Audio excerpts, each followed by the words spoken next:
John had always been fascinated by abandoned buildings. He loved exploring them, trying to imagine what they might have looked like in their prime. One day, John received a tip about an abandoned mansion on the outskirts of town. The mansion had been abandoned for decades, and no one knew what had happened to the family that had once lived there. John couldn't resist the opportunity to explore the mansion, and he gathered his friends and headed to the mansion. As they explored the mansion, John couldn't help but feel a sense of unease. There was something strange about the mansion, something that he couldn't quite put his finger on.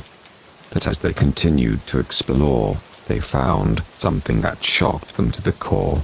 In one of the bedrooms, they found a diary belonging to the daughter of the family that had lived in the mansion. As they read through the diary, John and his friends learned the horrifying truth about what had happened to the family. The daughter had been suffering from a mysterious illness, one that had driven her to madness. In her madness, she had killed her entire family, one by one, before finally taking her own life. As John and his friends tried to leave the mansion, they found that the doors and windows had been locked from the outside, trapping them inside. They were forced to spend the night in the mansion, surrounded by the ghosts of the family that had once lived there. But just when they had lost all hope, they heard a voice calling out to them. It was the voice of the daughter, begging for forgiveness and asking for their help in breaking the curse that had trapped her in the mansion. John and his friends were terrified, but they knew that they had to help the daughter find peace. They worked together to solve the mystery of the mansion and the curse that had trapped the daughter's spirit inside. In the end, they were able to break the curse and free the daughter's spirit from the mansion. John and his friends left the mansion, grateful to be alive but forever haunted by the horrors that they had experienced inside. Anna was a successful businesswoman who had worked hard to achieve her success. She was proud of her accomplishments, but she knew that it had come at a cost. She had sacrificed her personal life for her career, and she was lonely and unfulfilled. One day, Anna received an invitation to attend a business conference in a remote mountain town. The conference promised to be a great opportunity to network and make new connections, and Anna eagerly accepted the invitation. As she made her way to the mountain town, Anna couldn't help but feel a sense of excitement. She had always loved the outdoors, and the thought of spending time in the mountains filled her with a sense of joy and wonder. But when she arrived at the town, she quickly realized that something was wrong. The town was eerily quiet, with no signs of life or activity. Anna brushed it off as a strange quirk of the town and continued to the conference center. But as the day progressed, she couldn't shake the feeling that something was off. The other conference attendees were all strangely quiet and reserved, avoiding Anna's attempts to strike up a conversation. And when she tried to leave the conference center to explore the town, she found that all the doors were locked and she was trapped inside. As the night wore on, Anna began to feel a growing sense of unease. She tried to call for help, but there was no signal on her phone. And when she tried to break out of the conference center, she found that her windows had been boarded up from the outside. It was then that Anna realized the truth. The conference was a trap, a ploy to lure successful business people to the town and trap them there forever. Anna was terrified, realizing that she would be trapped in the town forever, forced to live out the rest of her life in the prison of her own success. But just when she had lost all hope, she heard a strange noise coming from outside. It was the sound of helicopters, coming to rescue her and the other trapped business people. Anna was shocked and overjoyed as she was rescued from the town. But as she looked back on the experience, she realized the true horror of what she had experienced. She had come to the conference looking for professional success, but she had almost lost everything in the process. Carla had always been fascinated by the supernatural. She loved to read horror stories and watch scary movies, and she had always dreamed of encountering a ghost or a demon. One day, she heard about an abandoned house on the edge of town that was rumored to be haunted. Carla was thrilled at the prospect of exploring the creepy old mansion, and she quickly gathered a group of friends to join her. As they made their way to the house, Carla couldn't contain her excitement. She was sure that they would find something terrifying inside, and she couldn't wait to experience the thrill of being scared. But as they entered the house, Carla quickly realized that something was wrong. The air was thick with a heavy, oppressive energy, and she felt a sense of dread creeping over her. Her friends were oblivious to the danger, laughing and joking as they explored the rooms.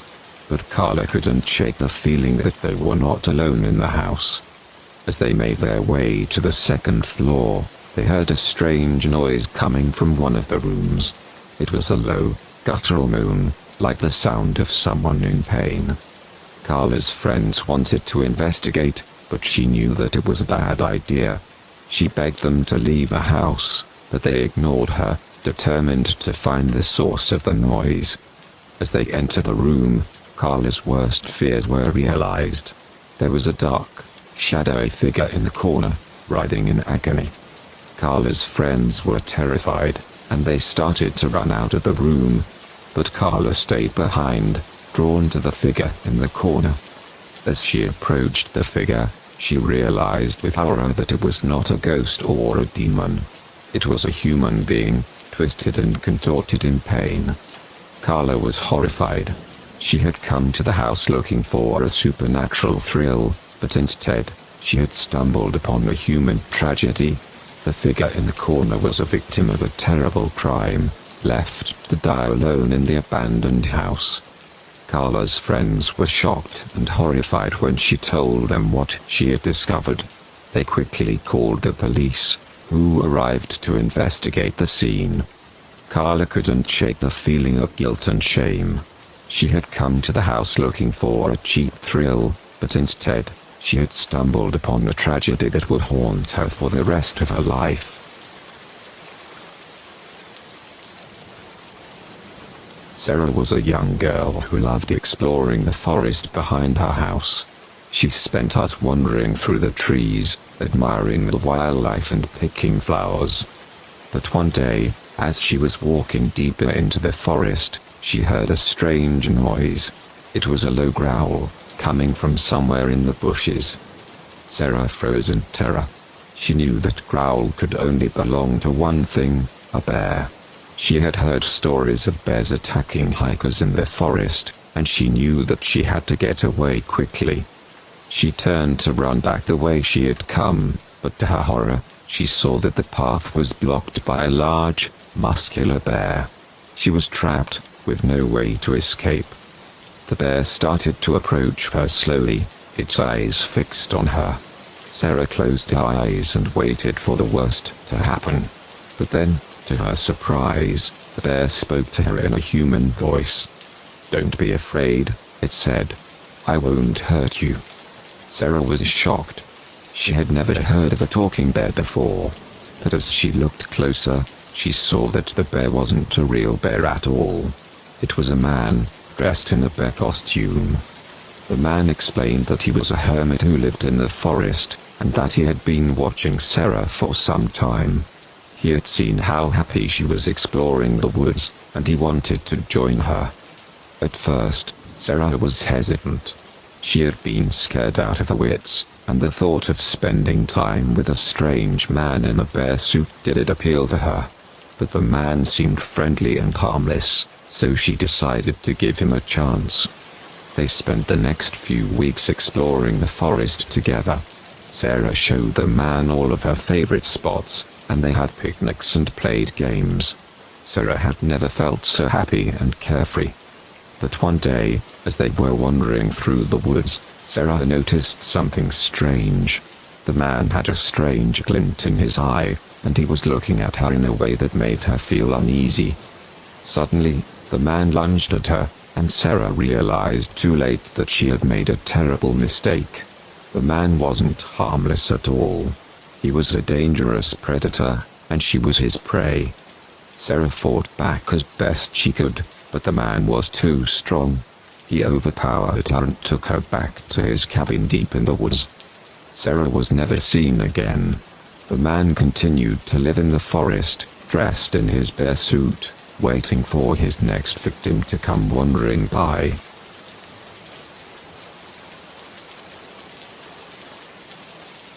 Laura was excited to move into her new apartment in the city. It was small, but cozy, and the location was perfect for her job and social life. She had heard stories about strange things happening in the building, but she dismissed them as rumors. But as Laura settled into her new home, she began to experience strange occurrences. Objects would move by themselves, and she could hear footsteps and whispers coming from the walls at night. One night, as she was getting ready for bed, she heard a knock on the door. When she opened it, there was no one there.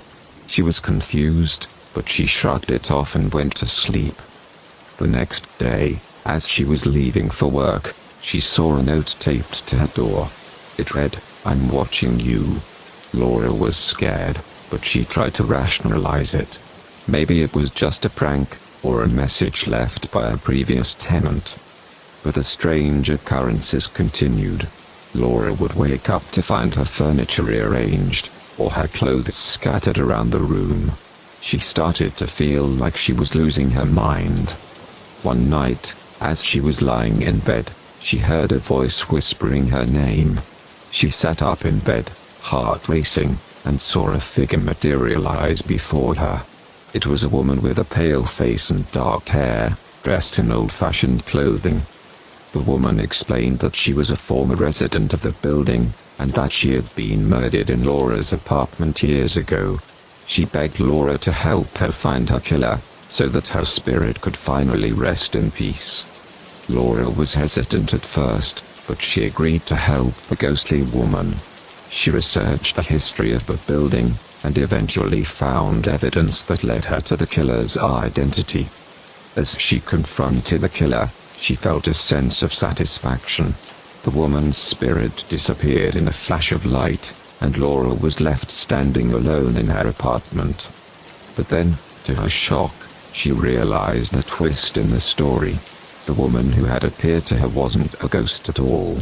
She was a psychic medium, who had been hired by the building's owner to scare Laura away. The owner had a vendetta against Laura, and had hired the medium to drive her out of the building. Laura was both relieved and angry. Relieved that the strange occurrences were finally explained, but angry at the lengths the building's owner had gone on to make her leave. She decided to stay in her apartment, determined not to let the owner's schemes succeed. And as she settled into her new resolve, she felt a sense of strength and determination that she had never felt before.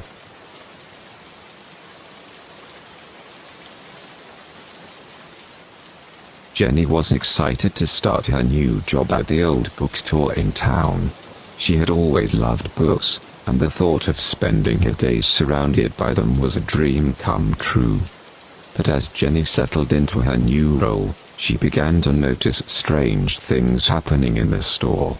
Books would move from one shelf to another overnight, and sometimes she could hear faint whispers coming from the stacks. At first, she tried to brush it off as her imagination, but the strange occurrences became more frequent and intense. One night, Jenny stayed late to organize the shelves. As she reached for a book on the top shelf, she felt a cold hand grab her wrist. She turned around, but no one was there. Jenny was terrified. Was the store haunted? She had heard rumors that the building had been used as a hospital during the war, and that many patients had died there. As she tried to leave the store, she heard a voice calling out to her. "Jenny, don't leave," the voice whispered. "I need your help." Jenny froze in terror. Who was speaking to her? Was it a ghost? But then, to her surprise, she saw a figure materialize before her. It was a woman dressed in a nurse's uniform, with a pleading expression on her face. The woman explained that she had died in the hospital wing of the building during the war, and that her spirit had been trapped in the store ever since. She begged Jenny to help her find peace by finding her old diary, which contained the details of a secret love affair that had led to her tragic demise. Jenny was hesitant at first, but she agreed to help the ghostly nurse. She searched the shelves for the diary, and eventually found it tucked away in a corner of the store. As she handed a diary to the ghostly nurse, she felt a sense of relief. The woman's spirit disappeared in a flash of light, and Jenny was left standing alone in the empty store. But then, to her shock, she realized the twist in the story. The bookstore wasn't haunted by ghosts at all. It was a place where the spirits of forgotten stories and characters were trapped, and the ghostly nurse was just one of many literary characters seeking release from their pages. Jenny had stumbled onto a world of magic and mystery that existed within the pages of the books, and she knew that she would never look at the store, or the books, in the same way again.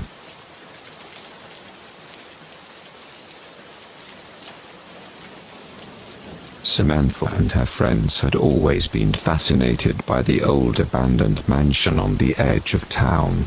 They had heard all the stories about the ghosts that supposedly haunted the place, but they had never seen any evidence of the paranormal during their previous visits.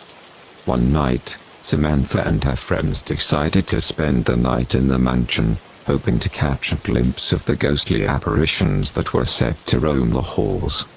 As they settled in for the night, they heard strange noises coming from the other side of the house. Footsteps, whispers, and other unexplained sounds filled the air, making their skin crawl with fear. Suddenly, they heard a loud banging noise coming from the basement. Samantha and her friends crept down the stairs, trying to be as quiet as possible. When they reached the bottom of the stairs, they saw a group of people huddled around a strange machine.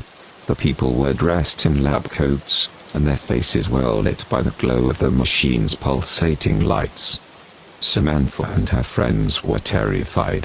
What were these people doing in the basement of the abandoned mansion? Were they ghost hunters, like them, or something else entirely? Just then, one of the lab-coated figures turned to them and spoke. "Welcome, Samantha. We've been expecting you." Samantha froze in terror. How did they know her name? Had they been watching her? The figure continued, "You and your friends stumbled onto something you weren't supposed to see. But don't worry, we can make it all go away." Suddenly, Samantha and her friends felt a wave of dizziness wash over them. The world around them began to spin, and they felt themselves being lifted up and pulled away from the mansion. When they opened their eyes, they were standing outside the mansion, surrounded by darkness. It was as if the mansion and the lab-coated figures had never existed. Samantha and her friends were confused and scared. Had it all been a hallucination? A dream? As they walked away from the mansion, Samantha saw something that made her blood run cold. There, on the ground, was a small device that looked just like the one the lab-coated figures had been working on. It was then that Samantha realized the shocking truth: the mansion wasn't haunted by ghosts, but by a group of scientists conducting secret experiments. And Samantha and her friends had stumbled onto something that they were never meant to see.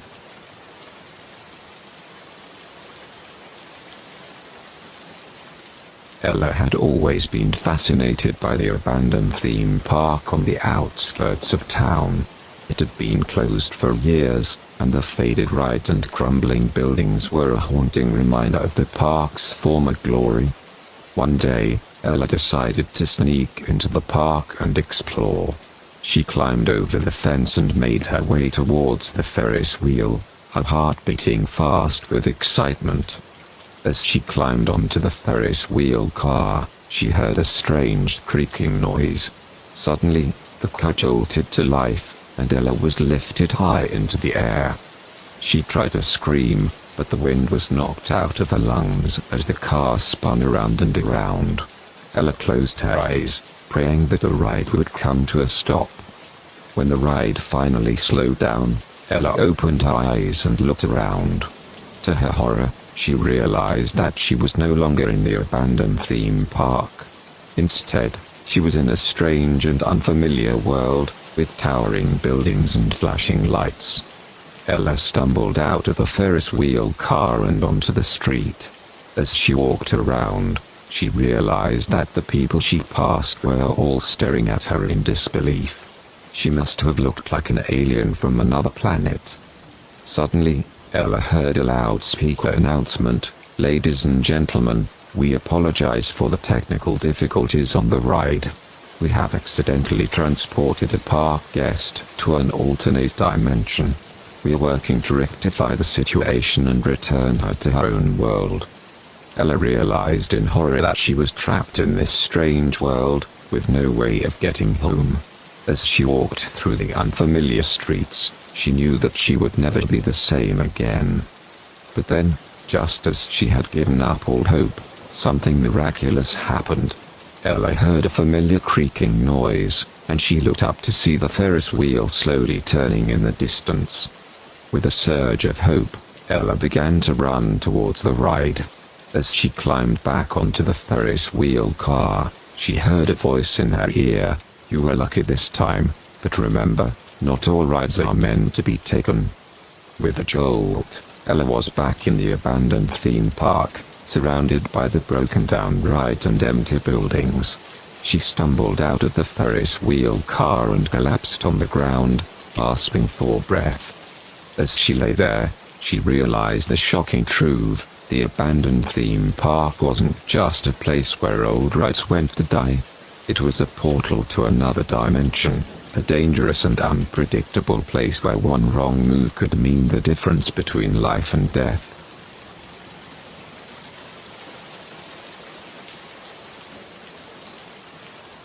Rachel and her friends had always loved exploring the old abandoned mansion on the outskirts of town. It was rumored to be haunted, but they had never seen anything strange during their previous visits. One night, they decided to go back to the mansion and try to make contact with any spirits that might be lingering there. They brought along a Ouija board and candles, ready to conduct a séance. As they sat in the darkened room, the only sound was the soft rustle of the candles flickering in the wind. Rachel placed her hands on the Ouija board and asked, "Is anyone here with us?" At first, there was no response. Then, slowly but surely, the planchette began to move.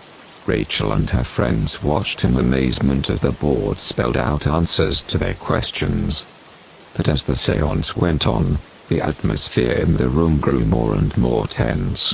The answers became more cryptic and sinister. Rachel could feel an overwhelming sense of fear and dread creeping over her. Finally, they asked the spirit its name. The planchette spelled out, "I am the one who died here." Rachel and her friends froze in terror. Had they been communicating with the ghost all along? Suddenly, they heard a loud noise coming from the other side of the mansion. It sounded like someone was walking around, knocking over furniture and smashing things. Terrified, they grabbed their candles and began to run towards the exit. But as they neared the front door, they saw something that made their blood run cold. There, standing in front of them, was the figure of a woman. Her face was twisted in a grotesque expression of rage, and her eyes glowed with an otherworldly light. Rachel and her friends tried to run, but the woman was too fast. She chased them through the mansion, screaming and cursing. Finally, they burst through the front door and ran out into the night. As they looked back at the mansion, they saw the woman standing in the doorway, watching them. It wasn't until they got home that they realized the shocking truth. The woman they had seen was one of their own friends, dressed up in a ghostly costume to scare them. But as they laughed and joked about it, Rachel couldn't shake the feeling that there had been something else in that mansion with them, something that wasn't human at all.